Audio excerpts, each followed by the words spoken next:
I'm Amber Nash, the voice of your favorite HR nightmare Pam Hoovy.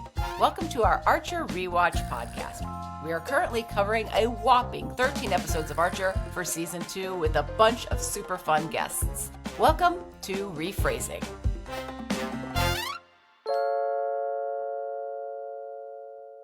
Hey guys, welcome to season 2, episode 11. I'm your host, Amber Nash, and here with me as always we have... Oh, I'm Casey Willis, executive producer on Archer. And...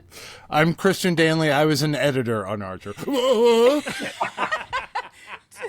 with our guests today, we're going to talk about Jeu Monégasque. Is that how you say it? Oh my gosh. That was the one thing I didn't want to have to answer. Yeah, beats me. I don't get never have to say it again. Monégasque. Monégasque. I don't know. It's well, French. we should ask Aisha, because she obviously speaks very good French. Yeah. Malory and her agents travel to Monaco to retrieve a secret disc, but it's the Grand Prix, and a lack of rooms makes for strange bedfellows. Meanwhile, back at the office, the gang cleans up to make some extra cash. Yeah. Today's guest has spent over 30 years forging a unique path through the animation industry, from acting in Minneapolis to an unexpected apprenticeship that launched his career in visual storytelling. He worked with studios like Primal Screen and Floyd County Productions, contributing to shows including Unsupervised and Poorly Drawn Lines, and was a part of the Emmy Award-winning team on Archer. Now an art director at Bento Box Entertainment, he's still helping bring new animated worlds to life. It's our guest today, Jeff Fastner. Yay! Yay, Jeff. Thank you for being here. Thank you for having me. Jeff, and this is purely selfish because I'm an actor. Do you still do acting in any way? Only at home. Really? Do you miss it at all? I missed the performance. It was the rest of it that kind of got Right, yeah. If I could just have been on stage and that was it, it would have been fine. But it was sort of the, and I actually didn't even mind the drudgery of sort of rehearsals and whatnot. Yeah. It was really more of the business of show business. You know, the what happened before and after. Like it was just a lot, and it just got so tiresome and very drama. You know, it sounds like improv is the theater for you, Jeff, because we just show up honestly, totally unprepared. That's where I made my biggest money when I was living in Minneapolis. Is I worked for 3 years doing Tony and Tina's Wedding, if you're familiar. Wow, yeah. Yeah. So I started off with that I was just part of the catering company. So you didn't have to be, it was such a fun show because I didn't, obviously, as you know, improv, this show had, you had to do A, B, C. There was no script. Mm-hmm. It went from, and it's a mafioso wedding. Yeah. So multiple things had to be achieved every evening. But other than that, you could kind of, and especially as a tertiary character, as part of the catering family, I could do all the things that I always wanted to do as a waiter, be rude and be, you know what I mean? Like all those things about tossing, appetizers. This guy's great. Eating off of other people's plates. Yeah. Do all this stuff that, I could do whatever I wanted every night. So, it also got to be so much fun. As a group, our family got to be the family that I worked with. Sure. Got to be really close. So we would make up creepy storylines for ourselves. Just, there'd be some weeks where I was like, trying to have an affair with my sister, or I was a foreign exchange student for a while. So then I would speak any English or, so we could come up with our own ideas because we weren't part of the actual part of the show. Enough of this dinner theater. These waiters got the really interesting stories. So just for people who might not know, like myself, I'm assuming this was a dinner theater where everything's happening around you. You're guests at this wedding. Exactly. Oh, that's when you would walk into the wedding, and we would be the greeting. The catering crew would be the greeters. Yeah, nice. And we would be coming in, and a lot of times, people would be walking around being like, "Uncle Milt, you came!" And they just make up somebody's name and bring him in. And I was finishing up and kind of falling out of love with the theater when an internship came up in animation, and I felt like, what better way to take my theater and my art, because I was always sort of an artist. I went to art school for a while and tumbled out of that. So to put them together, and what is animation but acting with a pencil? Oh, totally. Right. Oh, I love that. Or a stylus these days. Yeah. And so or a computer now too. How exactly did you end up with the Floyd County family? Was Archer already being made, or did you get in before Archer? I got in. I am able to say that I worked on Archer from episode 1 to episode 1408. Wow. Yeah. So, I mean, I was with the company That's some through the tenure. entire process. Yeah. Right, yeah. So but however, it's very funny. We lost a huge camp. I was at Primal Screen just before this, and we lost this huge Pillsbury General Mills campaign. And so they were laying everybody off. So there's about 8 of us that got laid off. And as I'm sitting here in this window where I'm sitting right now, I'm looking, I'm like, I know that the 70/30 guys are out there somewhere. I just don't know where they are. And I didn't know how to reach out. So Okay. I'm, and even when I did reach out, it was just crickets. But I get that because it was also, remember, Casey, at the time, we didn't have any presence anywhere. 70/30 had no presence online. Oh, that was like Matt and Adam's thing. Was Absolutely. like to be as secret as possible. Absolutely. So you were so secret, it turned out you were in my goddamn backyard. Right. Yeah. East Because Atlanta. I lived on the street over from the East Atlanta house. Yeah. So all this time I was looking, and you were right in my own backyard. And you were aware of them because of the stuff on Adult Swim that they Exactly. done. I Okay. knew them through, obviously through C-Lab and then through Frisky Dingo. Okay. And I remember being at Primal Screen, us talking a lot about Frisky Dingo, so was very surprised when it sort of abruptly ended. And then, but I thought maybe they're doing something, and I ended up getting involved with them through Radical Access, which was the company that the Matt and Adam had decided to hire to help them produce a full season because they'd gotten the show, they'd done the pilot in the house across, down the street from me. Little did I know, they had just the 8 guys that were there, and then they got, and then they went to Radical Access to sort of fill out their team because they needed, a full crew. Yeah. So I came aboard at the very beginning, and I was hired through Radical Access as a storyboarder. Okay. And then when I got there, Craig was like, "No, you're going to be animation. You're going to be in the animation department." One of the animation directors at the time, and I was like, "Oh!" And then they brought me over to a dual monitor with an After Effects situation. I was the old school, flipping drawing, turning the table. Like I knew how to work After Effects. I knew how to get in there and move around, but I was never animated character animation in there. So thank God I had a lot of close, good friends right next to me to be able to cheat off their plate, cheat off their test, to be able to figure out how to do the animation the way they were doing it. And then, thankfully, it was kind of an easy process, getting involved, and Mac was great. Neal was great. The crew, Brian, everybody was really great, kind of easing me into the job. Mm-hmm. And then I think we were on the 4th episode or something. I was working on the 4th episode when Matt came into the studio and said he had just sold a pilot, and I immediately ran home to get a reel and resume to say, because Matt didn't really know who I was. I was one of the members of the team from Radical Access. Mm-hmm. And so I went back home, grabbed my stuff and brought it to Matt, at lunch hour and said, "Hey, I'd like to direct your pilot. This is my reel, my resume." This was back when your reel was on a disc. I didn't have to work. Right, yeah. And then, about half an hour later, he came out and gave me the job. Wow. And so while I was working on Archer, the first season, I would do a scene or two here. I would animate it. But in the meantime, I was storyboarding and directing this pilot he was doing, which was called, I think I can talk about it now, Crystal Falls. Sure. I mean, little did he know he was creating Schitt's Creek. Wow. That was the premise of the show, was rich people that have to go back to a podunk town and how they deal with your average folk.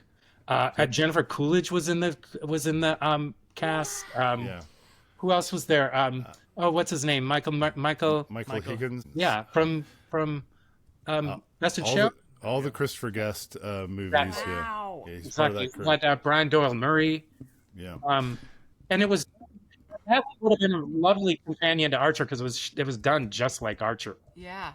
That is so incredible. And like you talking about not having worked in the system when you were starting, and like so many people that we've talked to that started working on Archer, myself included, was like, I just kind of learned as I went. Like, I didn't know what I was doing.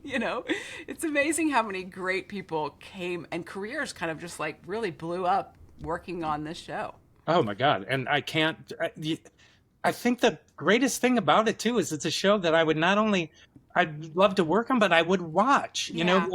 I've got to tell you, there's a lot of things in my life that I've had to work on that isn't necessarily in my vibe, in my Right. But Archer is something whether I would have worked on it or not, I would have watched it. Yeah, and I say the that's same so thing. Great. Yeah. Totally. So by the time we get to this episode in season 2, what job are you doing? When did you move over into producing? So that happened. I didn't get into producing till probably the 4th or 5th season, 5th season maybe. But prior to that, I was so I did this pilot for Matt, but unfortunately the pilot didn't go anywhere. Okay. So once we finished the pilot, about the same time we finished the last episode for season 1, and of Archer, and then we all had a hiatus for a few weeks. And as I'm packing my stuff up to leave, Matt grabs me into the office and said, would you like to come? I want you to come back next season, and we're forming our own, and we want you to become part of Floyd County Productions. Would you take a role as number 2 behind Neal Holman for season 2 as the associate art director? And I was like, I would love nothing more. And so we had, I don't know, maybe 2 months, maybe a month and a half of downtime, and then we moved to a new location and started producing season 2. Wow. And season 2 was so much more rich. I mean, season 1 was fun to lay the groundwork, but season 2 really felt rich. I felt we were making something then, like we were really starting to tell stories. It was the backstories. You got these ideas of who these people were. It was fun to watch this episode when I realized that, that happened before this episode. Like, I didn't realize we'd already known how wealthy Cheryl was, or some of the things that came out during season 2. It was fun to see where they were going, and that 11th episode. And we've had the same experience, like running jokes that we were like, oh, that's not until season 3. Casey talks about all the time. They're already hitting in like season 1 too. Right. All the stuff is there. That's why the show is so awesome, and it just real quick keeps. Yeah. I wanted to clarify. It's John Michael Higgins. John Michael Higgins. I think we were getting him and Michael Clark Duncan mixed up. Michael Clark Duncan. But they both suck in dark energy and spit out flies, right? They both. They're both miracle workers. Miracles. Let's get into the show. So in the cold open, the gang is at the Monaco Grand Prix. Malory finds out that the rooms are no longer, which I thought was such a fun way to say that the rooms were not available. Malory and Lana have to share a room with Gillette. Archer arrives, sans the $4 million in bearer bonds that Malory had entrusted with him. He left it on deposit with the casino and now has Le Suite Royale. So much fun. And so can we talk about like the racing and all the stuff and just like everything that happens in this episode? Because you're in a different country. There's all different kinds of stuff happening. Was it a scramble to make this episode? Was it one of the ones that you're just like, fuck, we're never going to get this done? Well, definitely a scramble because it was so immense. I mean, this is, as you guys have talked in the past on the podcast, this was a new location. So everything had to be brand new, and it's a new location out of the country. Now, thankfully, there's an awful lot of online research or online, information about what Monaco looks like, about the Grand Prix there, that kind of. So we had a good basis. I think our biggest hurdle and what we started with was, how are we going to do that car chase, and how are we going to set up the actual race course? So we had, and as you've discussed in the past, we worked with a 3D studio out of Kansas City that, thankfully we found, models of various things that we could sort of cobble together, but it was a lot of time having them help us build what is this race course so that we had somewhere to sort of set everything.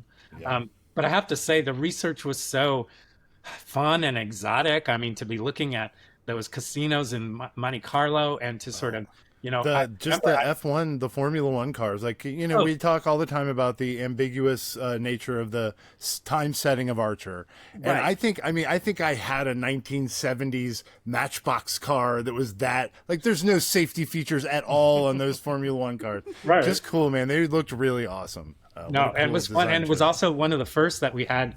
I mean, definitely that kind of a car chase. Yeah. If I remember. Wow. And then also, Jessica Walter was in a movie in the 60s called Grand Prix. Right. Oh, wow. Oh, wow. You know, I got to go to Monte Carlo on a trip. Oh, wow. And I was like, we just got to go. We're going to be there. We just got to go. And we were doing a lot of different stops. And we went to Monte Carlo.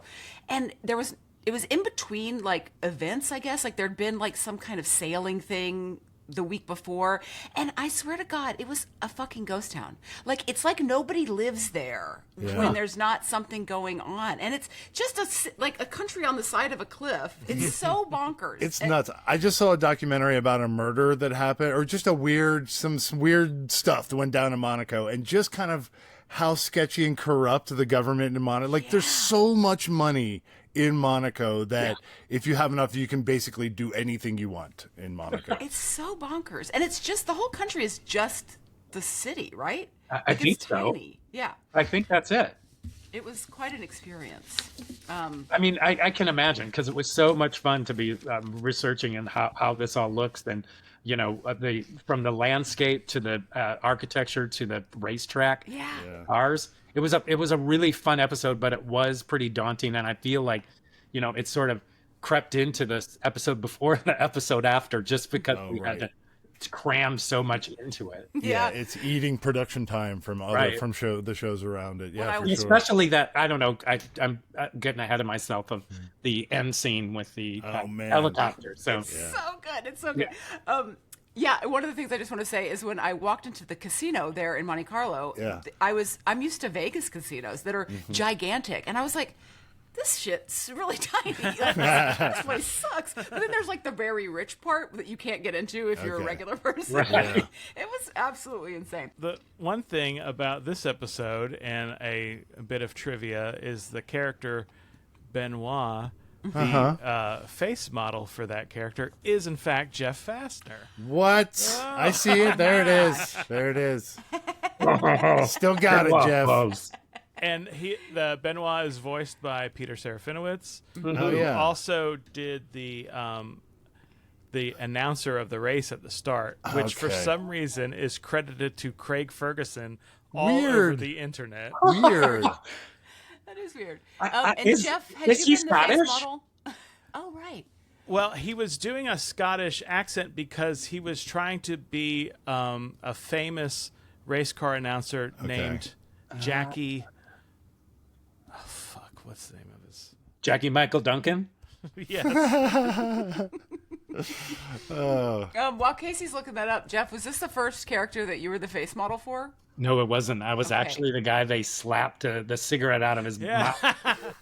Titanic. That goes, that was one of those things where they needed something quick. Yeah. You know, back in the day, we used to take photos. I mean, I think we took photos of you, didn't we, Amber?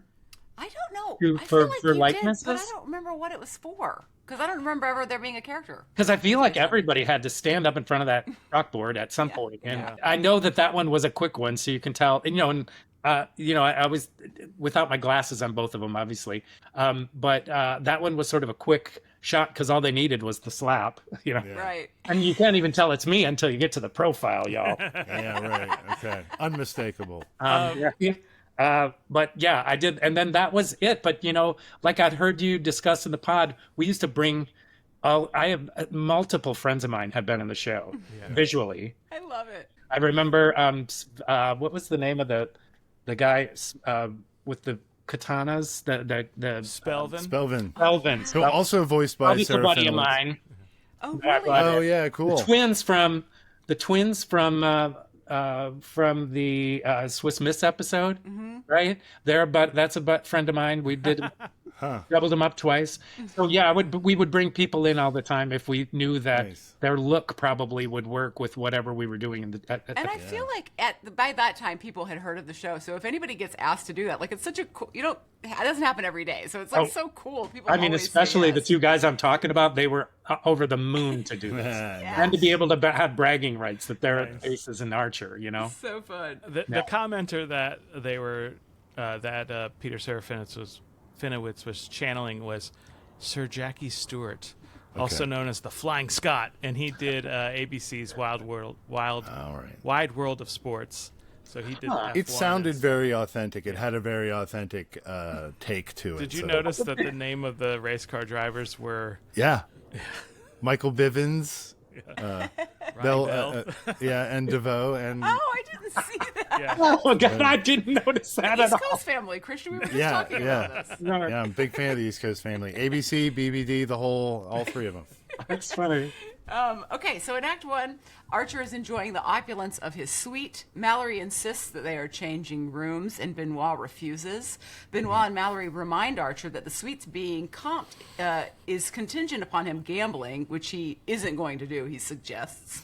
And the $4 million for the disc that Malory wants back what was on that disc is none of Archer's beeswax, but it's probably a Malory sex tape. Had we already had a Malory sex tape?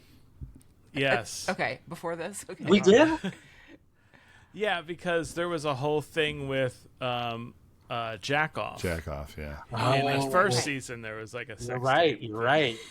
I love that Malory's just having sex all over the place that's being taped. It is the grand era of spies. Yeah. Yeah, I love the bearer bonds. Like, what a easy. Whoever holds these papers has millions of dollars. Is this a real thing in the world?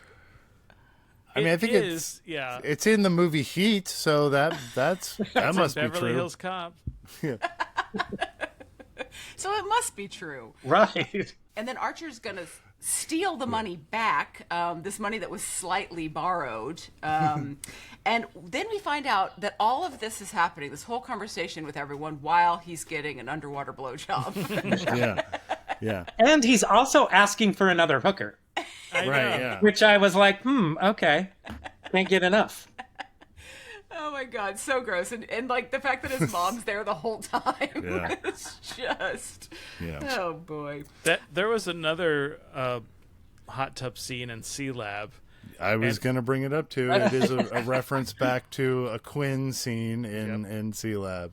The first C-Lab that my Aunt B saw. Great. And at the end, the girl goes, "Do you want a blowjob?" And Quinn goes, yes, I do.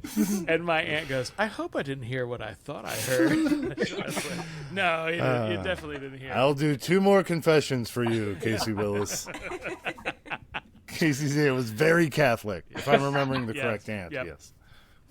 Well, me too. Growing up. Right. Yeah. Then Malory, we find out that she had slightly borrowed the money, and it's from the ISIS 401ks.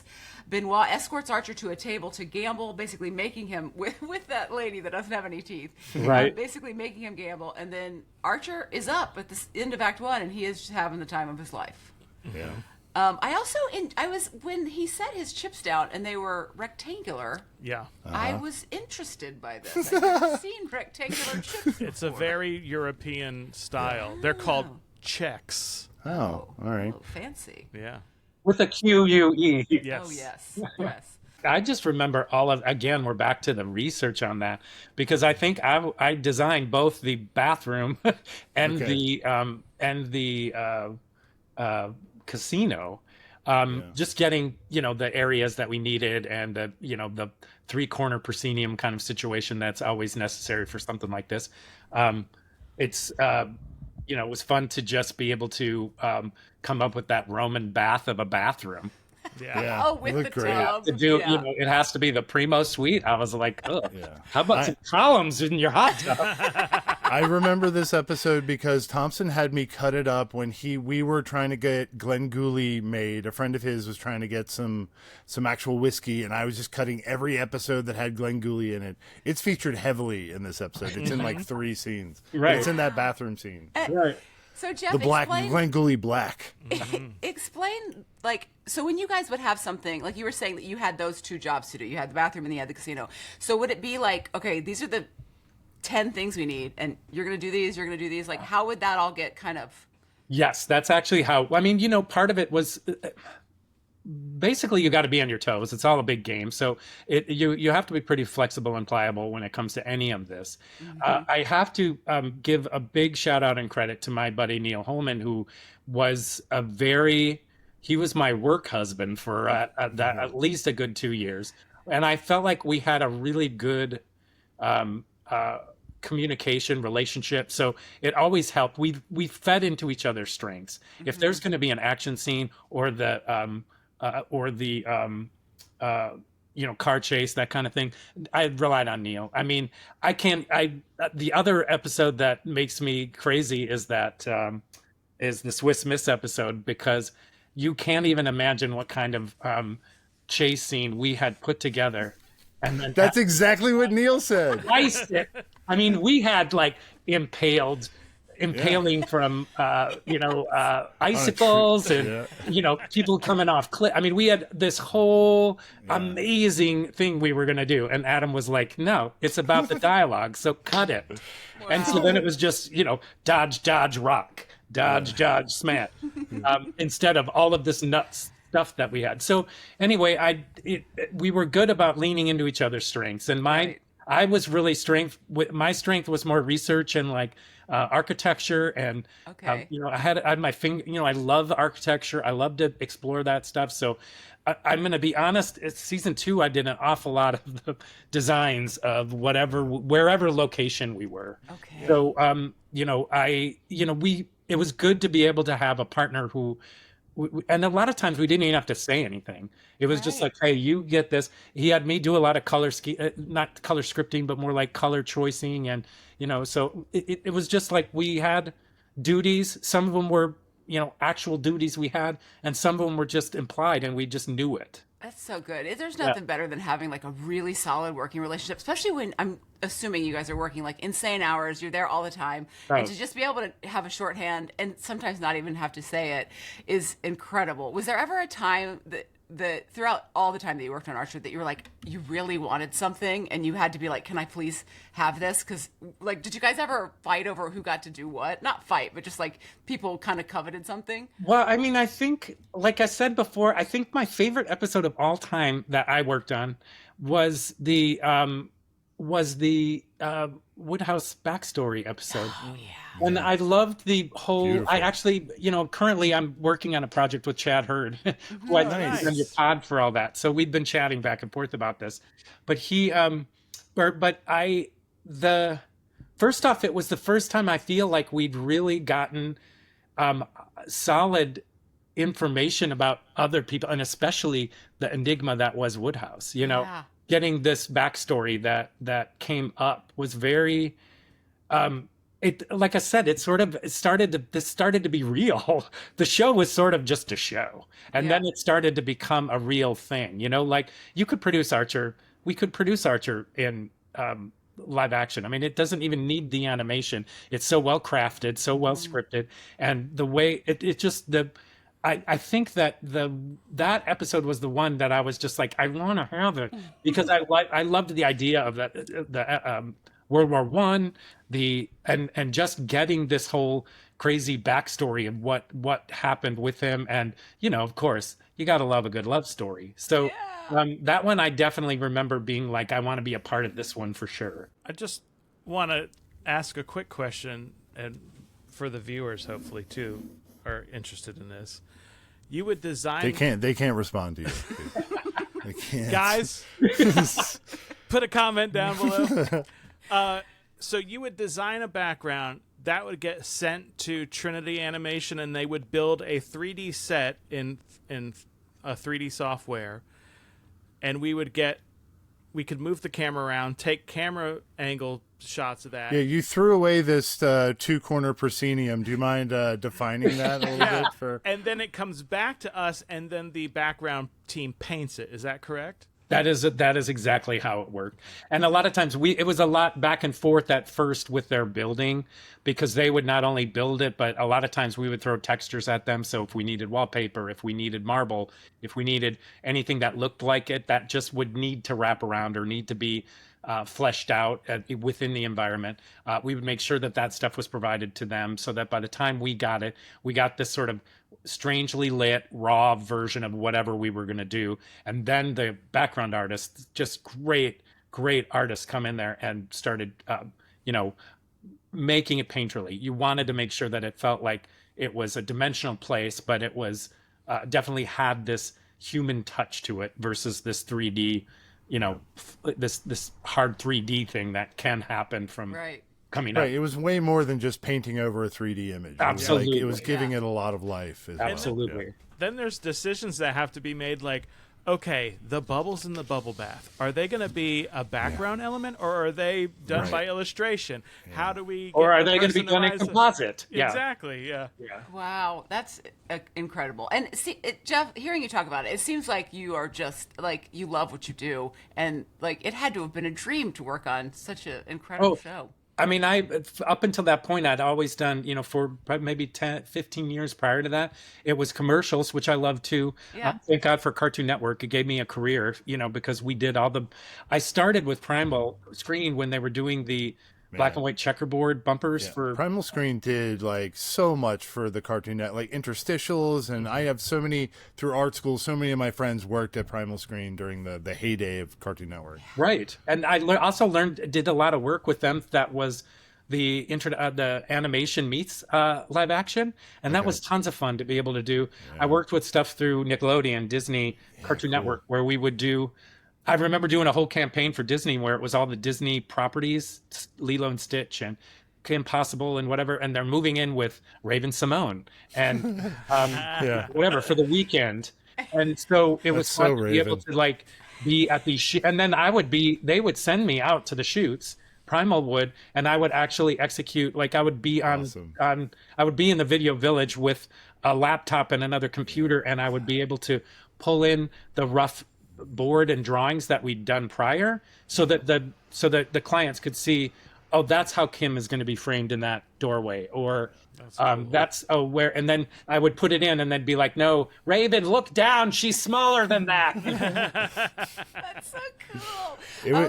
Go ahead. Oh, I was just gonna say, it was that Primal Screen that I saw my first like real Avid edit station. Like they had, and this was like, I don't know, in the like early 2000s or something. It was just like, was this the Primal? Was this the Primal on Monroe or the Primal on Ralph McGill? This was by Piedmont Park. That must be Monroe, right? Yeah. That little office right by Piedmont Park. Yep. I had a friend, Dan Harkins, who I went to art school with. He did some animation for them. This was years and years ago, probably late 90s. But yeah, it was just like, so here, this is a $35,000 computer right here, like in this little room. Wow. Jeff, you're wearing this glove, which is, I'm assuming, for working on this screen here. It is. It's for working on my Cintiq. I'm currently working on art directing a project that I don't know how much I can really talk about it, but I'm with an animation studio here in town called Bento Box. Yeah. And Bento Box is the studio that also their mother studio is out in LA, and they're the ones that do Bob's Burgers. Mm-hmm. Yeah. Another friend of all of ours. Yeah. Right. And a well-respected studio too, Bento. Absolutely. So we're working on some stuff. We do. Atlanta Bento Box does a few different things than the LA Bento Box, but I'm doing a new family-friendly sort of short animate, 7-8 minute animated series. Yeah. Which has been really fun. It started off kind of rocky, but as we're getting into it, it's very Mickey Shorts inspired. So it's got this fun look to it, and the animation's really energetic and fun and old school. It's been interesting.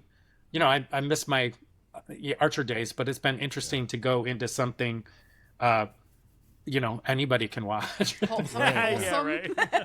It's funny because you guys are used to seeing these, but when I first walked into Floyd County, I remember seeing somebody, and it wasn't like a glove that was made for this. It was just like a glove with the fingers cut off that was like super ratty. And they were using it on the screen, and it just had not occurred to me, because I don't do this kind of work, that it's so that you can move your hand back and forth on the screen. So you don't, because otherwise I get all sticky. And yeah, these things that regular people just don't know. And Jeff's hand has been horribly burned. So that's also to disguise. It's from Michael Jackson era. Yeah. They used to do the ones for the. I used to do the white ones that were for photo. Touching. Yeah. Touching photos or whatever, and then I would just slice off the first two. Yeah. And it was cotton. Those white flimsy cotton things were what I started with, but this is swag from Toon Boom, so. That's great. Okay. That's so cool. Yeah, it's specifically made for this thing that people were just like hacking for a while. Yeah, cool. When people would come into the studio, they always would think it was going to be just wacky fun times, and all they saw was people huddled over a screen with fingerless gloves, shivering, making drawings, and they're like, "This is a sweatshop." Yeah, I was expecting Mad Magazine. It was definitely. I was like, "Why is it so quiet in here?"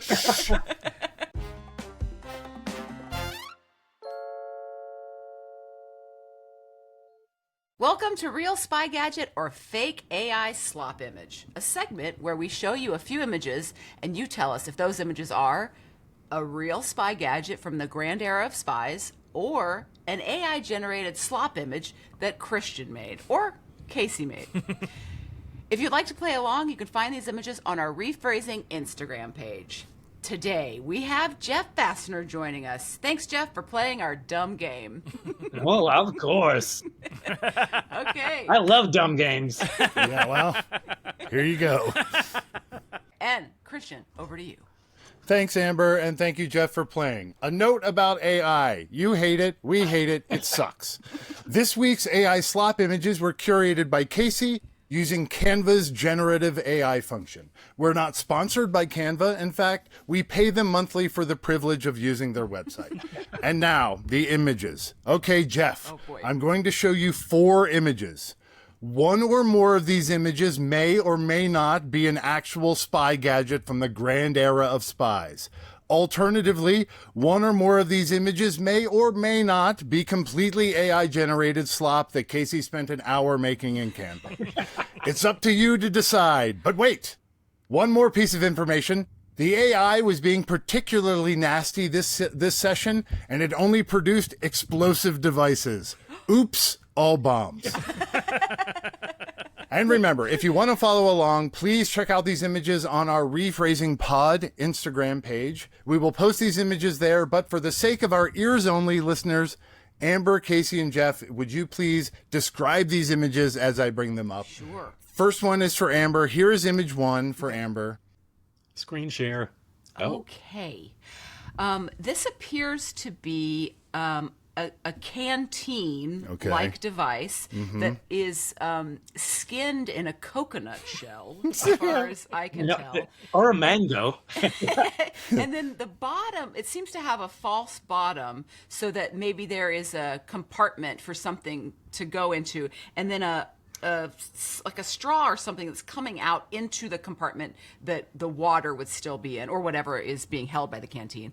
The top has a little screw-on silver cap with a maybe leather or nylon thing to hold the cap on, so you don't lose it when you open it up.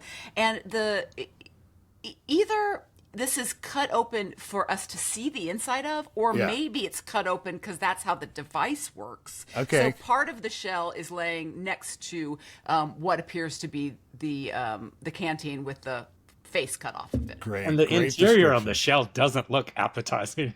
Yeah, don't eat that. It looks stained. Right. Okay. That was I image wouldn't 1. even want to drink water out of that. No, Great. that's what I'm saying. Great description. Yeah, I think maybe it's cut open. You got it right, so that we can see what the cross section. Okay, good job, Amber. Thank you. That was image 1. Now, Casey, if you don't mind. I see. We're doing all 4, and then we're going to Then figure we out. got to guess. All right, keep that in your mind, Jeff. Keep that one in your mind. Now, Casey's going to describe image 2. Okay. Huh. This We need to appears zoom to in be here. a wedding cake with How many tiers? a 3-tiered wedding cake with a slice out of two of the tiers, and then some type of lightsaber hidden inside of it. Not a turned-on lightsaber, Right. of course, but some type of small canister. This looks to me to be like the plunger device that would be on the end of like a wire. Oh, I see what you're saying now. Yeah. Yes. Looks a little bit like something you'd smoke weed out of. It is there's a vape pen in the middle of this wedding cake. Yeah. All right. Yeah. One thing that I'm Anything noticing else? just now Yeah. is how convenient that the slices are taken out right where the icing is piled up on the sides of each slice. Oh yeah. Okay. Huh. Interesting. Oh, It also looks to be on the floor inside a creepy basement with wood paneling. Wood paneling, yeah. Yes. Right. It is right. yes, You with see the tarp, with the psycho killer tarp underneath. Yeah. Right. Yeah. There's gonna be a body. Right. What a scary wedding.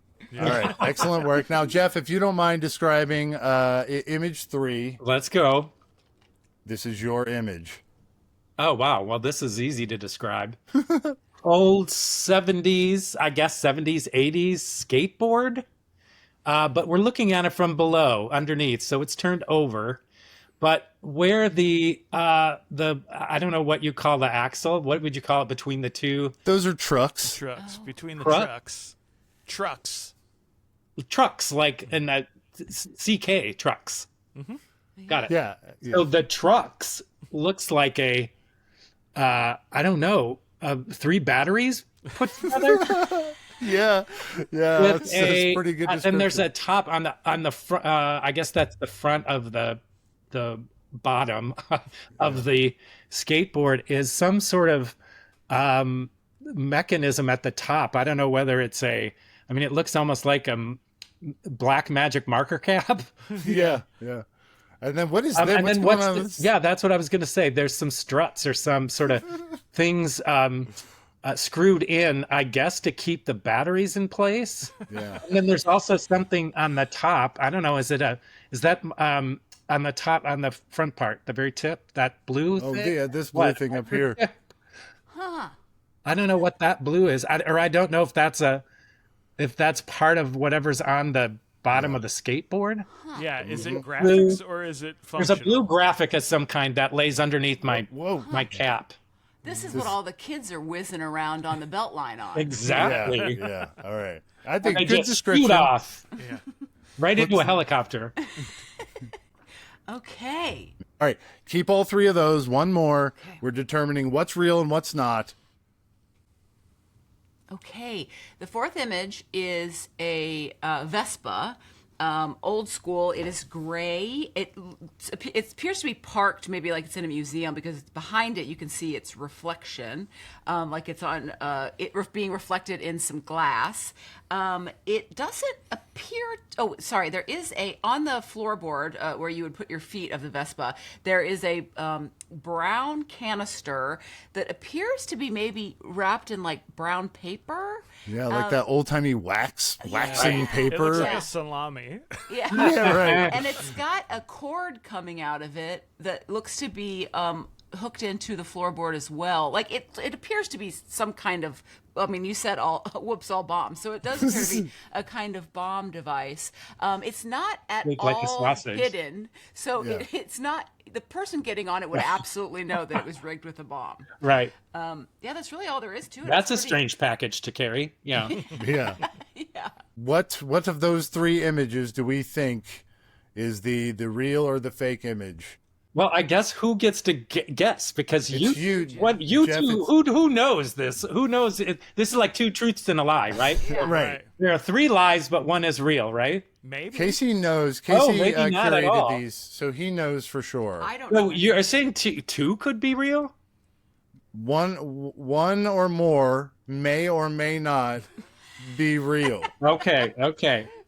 Those are all the instructions we're willing to give you. So let's see. We got the skateboard. We got the Vespa. We got the Canteen, canteen, and wedding cake.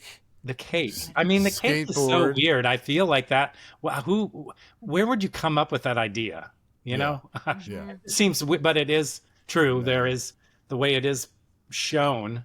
Now, do you feel like that would be in Tony and Tina's wedding? Would there be a bomb and a cake? Right. The nun probably did it. Let's see. I'm going to say, I think this canister or this canteen might be the one for me. Okay. Okay. Amber, right, do you have Casey. a guess? As to what the fake one is, may or may not be. No, Oh, wait. the real wait. one. The real I'm one. looking at the real one, yeah. Oh, okay. Yeah. Well, you can decide whatever you want, whatever answer you want to give. But yeah, Jeff is saying the only real one The is only the real one is- canteen. Okay. I'm not going to go with the canteen only because the coconut is shaped like a canteen as opposed to a canteen being shaped like a coconut. If Okay. that makes any sense? Yeah, it does make sense. I think you might be getting hung up on the coconut aspect a little bit. Okay, maybe it's not coconut at all. I think that the fake one. No, I think that the real one is.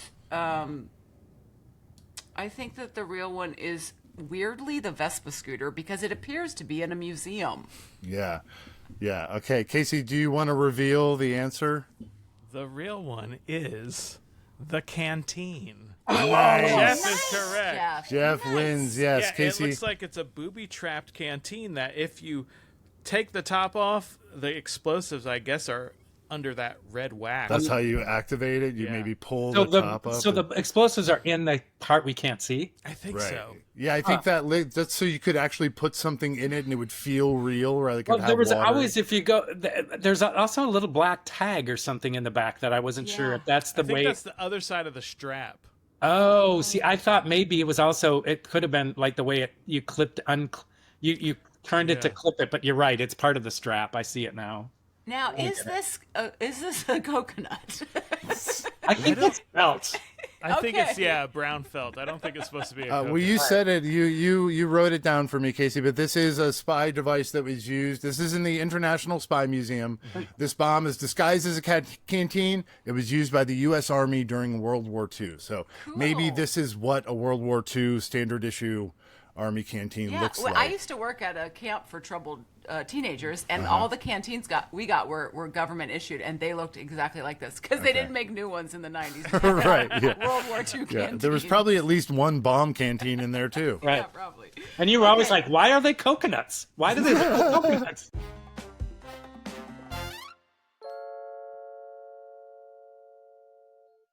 Okay, so we get into Act 2. Archer has lost $3.2 million in 20 minutes. Yeah. We see a flashback to Archer losing to Malory on Halloween dressed as Hitler. And I love that it never gets mentioned that Malory is dressed as Elvira. Oh yeah. Those cutaways are my favorite part of this episode, maybe, because I forgot the second one. Yes. Yeah, The right. second So I one, saw it again, and I was when he's like, barfing. I his designed the little toilet. cane- His little cane is on the wall. It's so sad. Little Hitler cane. You know how famous he was for carrying that cane. Okay, so Mallory and Lana show up. Gillette's gonna rat him out, but instead tells him that he's drunk. And then we hear, "Who are you, Carrie Nation?" And I was like, "Okay, let me do a little bit of research." I remember there is not a script that I got received from Adam Reed that I didn't have to research something. Right. Yeah. And I loved that part of it, is that it always, I remember it was the elevator episode with oh, come on, who invented the elevator? Oh, Elijah. Elijah Otis. Actually, Yeah. he invented the braking mechanism for the. Oh, So good. So Carrie Nation. Anybody remember who Carrie Nation was? Yeah, she was a prohibitionist. yep. A part of the temperance movement. Yes. Okay, yeah, Did you know teetotaler. this before Archer taught it to you? Was that just something you knew? I did kind of know it because there was also a band, I think, out of Athens called Carrie Nations. Okay. Really? Yeah, and then I was like, what's Sounds this like reference to? Yeah. Yeah. Interesting. So Lana finds out the truth. Archer has a plan to get the money back. It's rob the casino. And Lana hatches a plan to keep Mallory occupied while they meet Le Chouf. Le Chouf? Is that what it was? I think so.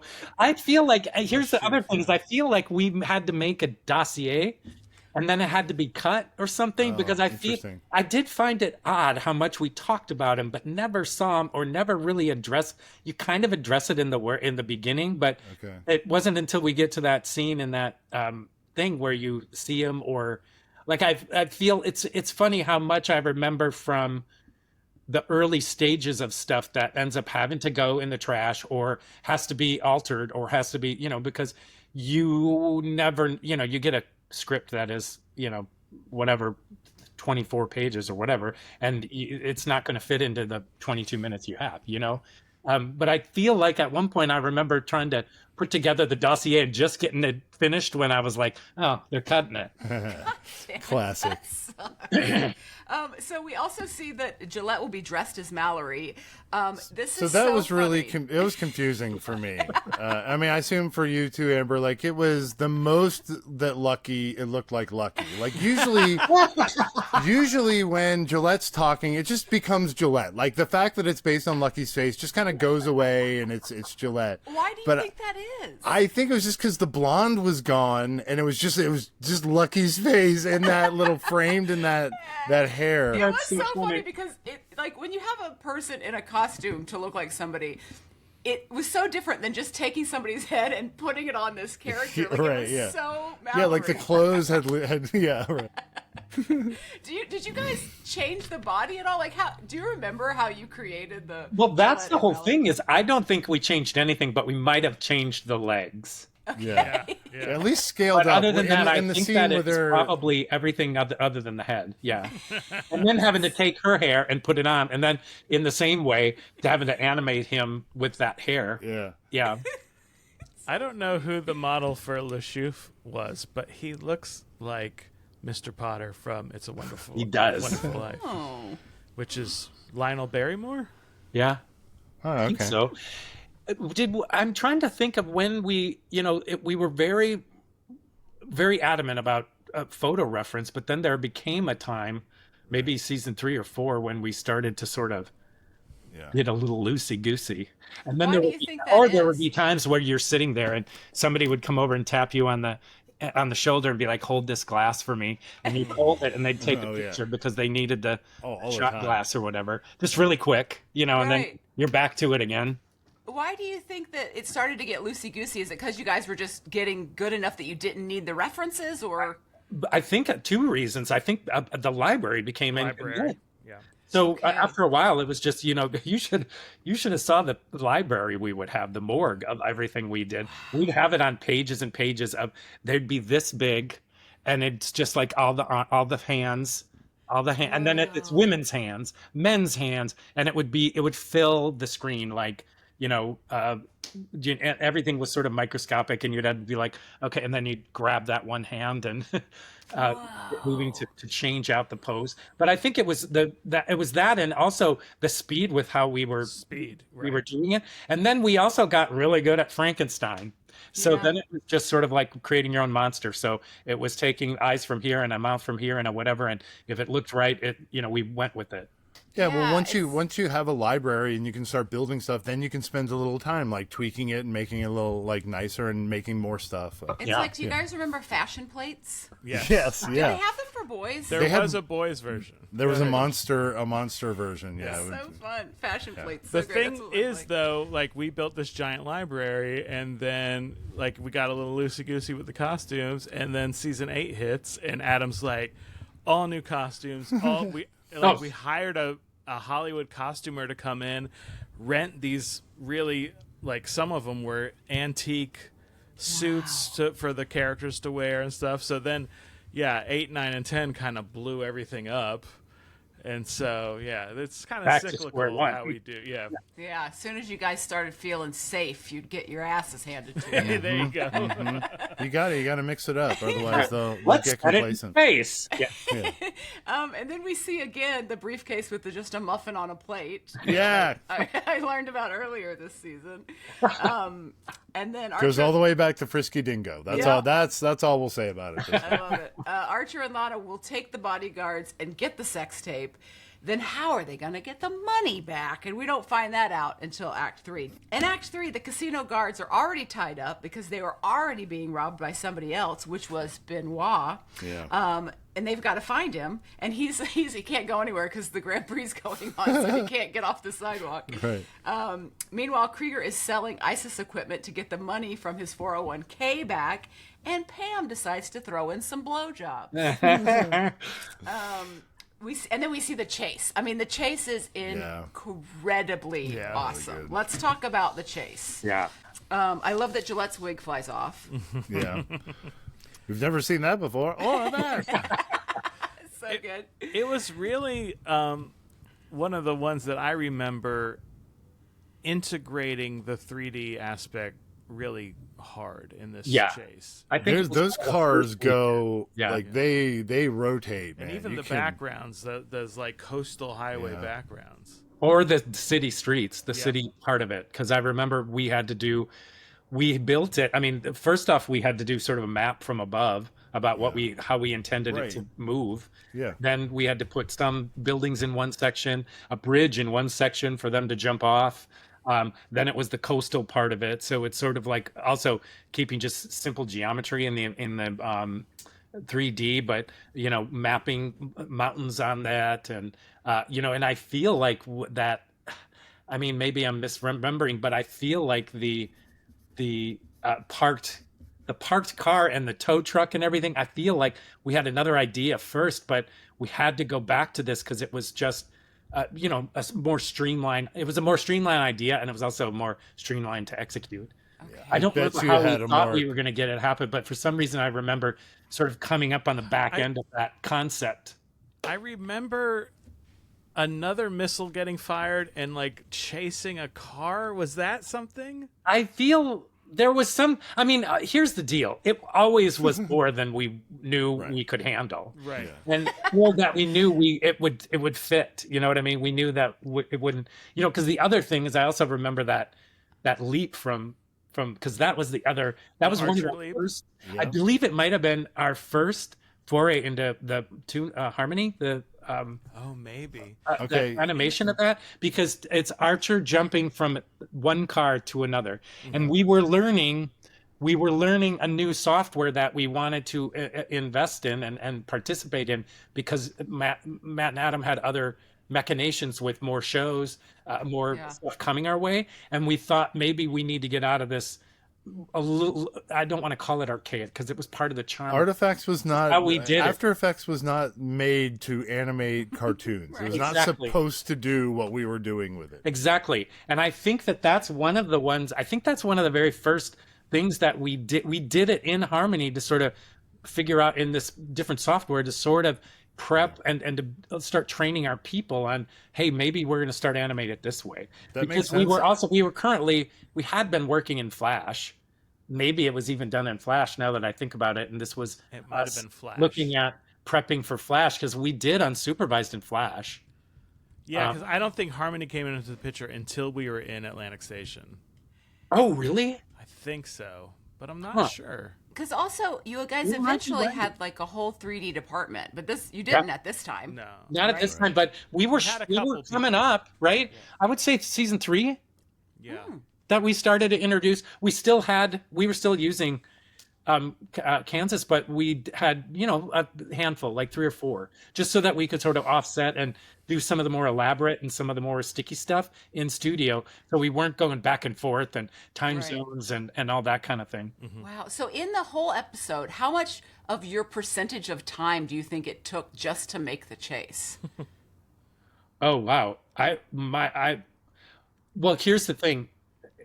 I did more of the how are we going to map on different things, and how are we going to create this space, whereas Neal was the champion of this is how this car chase is going to come to pass. So I was always over his shoulder, hey, maybe we should do that, but generally he had the good Sammy Davis and him over there. Right. Hey babe. So I would probably say it was a bigger chunk of his time. Okay. I took care of a lot of the 1 and 2 act, just because I wanted to leave him, open for Right. the intensity that was going to be that chick. Incredible. It's incredible the amount of stuff that you guys did on this show. And the amount tap of dancing time. we did. I mean, Yeah. it was all like, hey, where are you going here? I'm gonna dodge over here, and today I'm gonna do all the color schemes for whatever anybody's wearing, and tomorrow I'm gonna change that to whatever. And Wow. I think my favorite thing, and it's very subtle, but it helps add movement, is Lana's hair animation. Yeah. Which is probably that just episode? a cycle of 3 or 4 drawings, but they're cycled in a way that helps. And I honestly think part of the reason why Malory's hair, or Gillette's the wig hair, comes blew off. off is so that we wouldn't have to animate another set of hair. Right. Just make it blow off. That's so funny. So just to remind people of what happens in this chase, they're being shot at from the helicopter, not with guns, but with a rocket launcher. Is this Yeah. correct? Both. There's both. I there's, think there's both. there's some 50 calibers mounted on there. And I think. then Gillette's car slows down because it's out of carburetor. That was my That's so funny. favorite. I love the fact that I can still throw a laugh out when I'm watching the show. But it's I also know. just a great way to like get that character out of the chase, like a Totally. funny way to just like get this. And so Yeah. now we're just focused on these But 3. it's also kind of character building, too. He's just Yeah, like, fuck right. this. I'm not going to Yeah. risk Right. my life. Yeah, and then in the end, it's so incredible. Benoit's car hits the ramp of this flatbed truck and flies into the helicopter Yeah. and crashes. It is just absolutely That spectacular. And I explosion. love that little stagger animation of yeah, the the nerd. scream. Yeah. But the explosion of the helicopter was so well done. Like, I know that you have to pick your battles when you're making a show like this, and just explosion and parts, like, it just worked so effectively. A lot for a little in that one. I also laughed very hard at Benoit's line because Peter Serafinowicz did it so well. The how do you like those, Palm? It's so stupid and good. So stupid. Speaking of being out of carburetor, I just have to tell you guys a side story. I worked at this restaurant when I was in my 20s, and one of the waitresses comes into the kitchen, and she's complaining that one of her blinkers isn't working. And a couple of guys in the kitchen are like, "Oh, we just got to go to the auto parts store and get some blinker fluid." And so she goes, she leaves work that night, comes back, she's like, "You fucking assholes! There's no such thing as blinker fluid." And I just imagine what the exchange must have been like. Blinker fluid. So Archer gets the money back, and then back home, the idiots have given all the office stuff, blowjobs, and Pam's stickers away to some dudes for payment at a later time. Totally for free. And that's the end of the episode. That- It was so fun. Last line by Pam. What was it again? I think she says East Side, oh, but she yeah. goes East Side. And then the rest of it sounds like you're speaking Japanese. Yeah. It was not I unintelligible. don't remember that recording day, but I can only imagine, the kinds of shit you guys would be like, well, try this, or like Yep. say this stupid thing. And sometimes it felt like it was just for you guys and never going to make it anywhere. Yes. hey, I want to ask you then, Amber. What do you remember? Do you remember much about this specific episode? I mean, you've got No. 14 seasons to go back and forth. Yeah. but- Jeff, I have a terrible memory, and I'm starting to be like, is this something I need to get checked out? I really don't remember much. There are certain things that I remember, like having to, all the times I had to eat during season 5 because of the cocaine that Pam was eating, and like, gross, like orange spit on the microphone from having to eat cheese balls and scream. And certain things like, what was the episode we just did where I had all the emotion? Oh, was that the Neal episode we just talked about? Yeah, the kidnap El episode. Sequestro, yeah. And so I remember doing that episode because it was such a big Pam episode where I got to be so emotional and do stuff. But I don't remember a lot, honestly. Yeah. It's always nice to go back and be like, oh, this is a pretty good show. Were you ever recording in your studio here, or No, I was no? You always always there. went to the studio. Yeah, Never- and back then I lived in crappy apartments. In fact, when I first started working on Frisky Dingo, the joke was that I would go in, they'd call me and they'd be like, "Can you be here in 10 minutes?" And I'd be like, "Yeah." And I'd drive in and they'd lock me in that closet in the East Atlanta house, and then they'd pay me just a check under the table, and then I'd take it straight to a check cashing establishment, and then go buy Newport Lights and a bottle of wine. And then be like, I don't have to work for the rest of the week. Okay, Jeff, we're about to go into trivia, but I have to tell you, you're doing really great on points. In the episode alone, you had 94 points coming out of just the episode.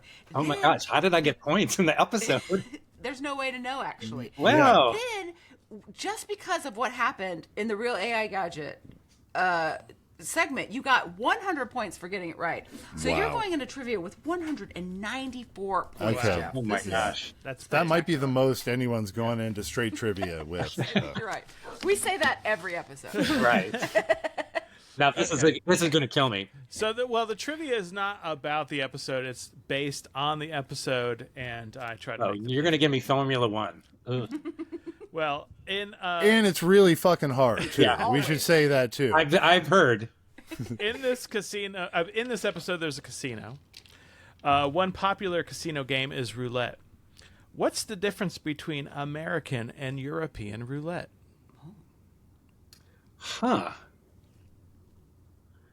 How about well, I wouldn't say the colors. Yeah, let's go with colors. Maybe it's different colors, not black and red, but purple and red. I don't know. It's actually that the European roulette wheel only has 1 0, where the American ones have a double 0. I was going to guess the 00. Okay. So in Vegas, I should have blurted it out. in Vegas, what's the odds of hitting a single number on the roulette wheel? A single number? Yeah. What does a single number pay? Oh my God. Oh shoot, I have absolutely no idea. How about 20 million? Well, the odds. So it's 20 Oh, million to 1. how much Casey. does it pay? 20 million to 1. Let's go. I don't know, 1,000,000 to 1. It's 37 to 1. 37. Okay. Oh, 37? gosh. I thought it was 36. Okay, 37. Oh, how do you know that? I you like gambler? roulette. I am Oh. a gambler. Yeah, if you put $1 down, you would win $37. That seems like not fair, because it's so the chances of picking the number. Yeah, I mean, But it's so it's low. actually probably bigger than 37. Yeah. Yeah. The so the odds with that 00 Right. push You the can't. odds over. In Europe, the odds are only about 0.5% in favor of the house, but in America, it's almost like a 5 or something percent because of the Classic. 00. Right. Yeah. What's the name of the betting strategy where you double your bet after every loss? What's the name of the betting? Yeah, there's a betting strategy where after every loss you double your winnings so that you'll eventually win. Double or nothing? It's called the Martingale. What the hell? Okay. The Wink Martin. So what is the double or Martingale. nothing called? Well, so basically in the Martingale, every time you lose, so I put $1 down, I lose. Well, now I bet $2. I lose again. Now I bet $4. So eventually I'll get my money back with just one win. Okay. Oh. Or you'll be out of money Or you'll- like, yeah. Exactly. super fast. The problem with it is to make it work, you have to have infinite money. And nobody has that. Yeah. Well, Wink Martindale does. So in this episode, the Grand Prix race is going on. What is a prefix menu at a restaurant? Well, that is a menu that is whatever the chef has already set up. So you don't necessarily have get to pick. It's sort of the prefix menu is going to be what the menu states, what the chef states.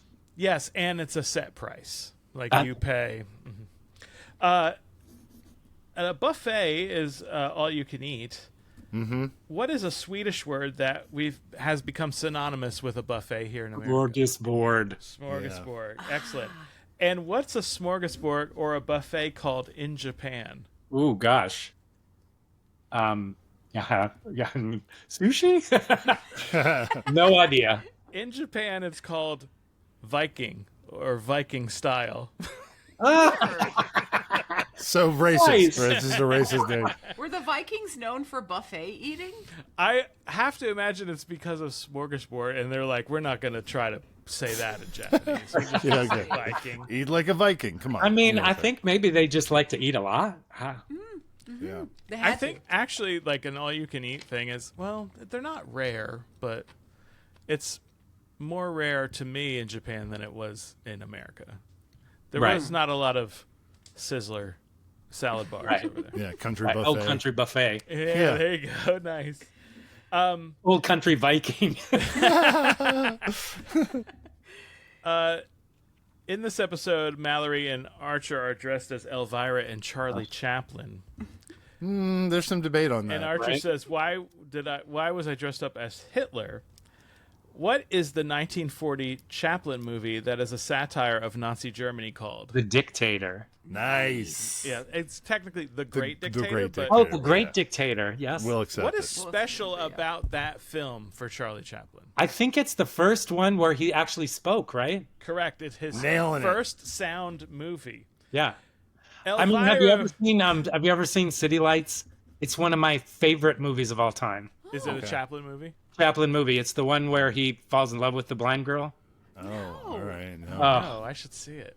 no I have It's seen Betty so and June, though. Romantic and so sad and so beautiful and Oh, man. lyrical. So City Lights, Nice. one of my All favorites. right. My favorite Chaplin film. All right. Well, probably not your favorite. Elvira was in a 1988 movie called what? Oh shit. Beach blanket, Psycho Beach Blanket. I don't. That's a good guess. That is a good guess. It was just called Elvira, Mistress of the Dark. Oh no! Oh, Casey, fuck you. I thought it But- was Queen of the Damned. Did she? Oh. do another She had movie? other ones too. Okay. Oh, okay. But this movie in particular was nominated for several awards, including the Golden Raspberry Award for Worst Actress and the Razzie. 1988 Stinkers Bad Movie Awards for Worst Picture. Stinkers Bad Movie Award. It did not win. It was just nominated. What one Okay. was? If you could guess what won, you get. There's a lot of points on. Oh, that. what year? 1988. What won the Stinkers Bad Movie Awards for Worst Picture? 1988. Yeah. I'll give And you it's a something hint. we would know. I mean, it's Give you a hint. It was a sequel. Oh. Really? I'll give you the names. I'll even help you out further. I'll give you the names of the other nominees that did not win. Were The Telephone, The New Adventures of Pippi Longstocking, Oh, I love it. Elvira, Mistress of the Dark, and Cocktail. It was a sequel. It was a sequel and it was a comedy. Back to the Future 2? Oh, What You know is what it? it is, Christian? is Fisher Stevens in it? No, I don't think Oh, so. okay. Oh. All right. That's not what I was thinking. What Short do you Circuit 2 came out in 83. Oh, Mannequin 2. It's actually Caddyshack 2. Oh, okay. Honestly, I didn't even know they made one. Okay, is that the last That's question? Keith? no, we have one more question. Jeff, is there anything you would like to plug? Oh, well, yes. Well, first off, I'm wearing my shirt that I would like to plug, so I'd like everybody to go back and, if you haven't already, rewatched Poorly Drawn Lines. It's one of my favorite shows that I've ever It's worked awesome. on. We were just talking about Ron Funches and how he's a voice on Poorly Drawn Lines in a show recently. Just so good. And then, so then I watched him on Traders, and look at that. But That's anyway, why we were talking about it. That's why you were talking about him. Yeah. I mean, that he got so. But I'm a big fan, so maybe I'm too. also partial. So, Yeah. but that I think objectively he was treated like shit on I do Traders. too. Yeah. I mean, I think it jumped right away. I don't even know. Yeah, I don't know. It's I because know. I think they expected him to be a comedian all the time, and he's Yeah. a regular person. And he was playing the game. I mean, that's what it was. He was immediately going to play the game. Sorry. I just wanted to get back to Poorly Drawn Lines and just say what a criminally underrated show that was. Where I can think it's we really watch it? great. And I have to. Oh, Hulu, as far as I know. Hulu? Okay, You great. do it on Hulu and Disney. And the hard part about that show is that we were prepped for season 2, and I read the first 3 scripts, and they were so good. Oh, no. That I was like, oh, this is, hands down. I didn't. I mean, they were even better than any of the scripts in season 1. So I was cool. just ready for it, and it was a so- bummer when they didn't pick it up. But I will have something coming out, but I'm not certain where you're going to be able to see it. Would be the production I'm working on, which has no title yet, so can't even. Okay. Well, we'll have you back on, and you can tell us about it. Please do. It's a Yeah. fun, family-friendly zany, short little nugget shorts are going on. I would, that should be. I'm completing that. I'm completing this job in about a month and a half. So I'm looking after that. If anybody is needing art direction, producing, anything like that. But I'm working with them through June-ish sometime. And I don't expect we'll see anything with this project until fall, late fall. Awesome. But it'll be beautiful when it's done. Fantastic. Yeah. Now, Jeff, after all of this, it was quite a ride. Your score for this episode was 276 points. Wow. Yeah. Wow. Did I beat Neal Holman? That's all I want to know. Yeah, I think you did. I think Neal's final points. 3. No, I think he came in at like 140. Yeah. Oh, yeah. Yeah, you broke the 250 barrier. Yeah, which is hard to do. It's been so wonderful. It's talking my to you, martingale. Yeah, right, yeah. Jeff. Exactly. Thank you so much for being on the Yeah, podcast. Jeff. Oh my God! being Thanks on for the having show. me. It was an honor to be asked, and it was so much fun to see you guys. And I miss all your faces, seeing Thanks, it yeah, regularly. man. So We miss you too. hopefully we can see each other again real soon. Yeah. And I'm just happy, that we cleared up our beef. Oh, yeah. Phew. Me Yeah, too. finally. This has been Rephrasing, an Archer Rewatch podcast. You can follow us on Instagram and TikTok at RephrasingPod. Email us questions at rephrasingpod@gmail.com. Please, no pictures of your penis. That's just inviting pictures of their penis, isn't it? Rephrasing is produced by Amber Nash, Casey Willis, and Christian Danley. Our theme music is by Matt Hobbs. FX's Archer is now streaming on Hulu. We're so excited to be a Maximum Fun podcast this season, and we'd like to thank all of the Max Fun members that support our show. If you're not a member yet and you'd like to become one, go to maxfun.org/join.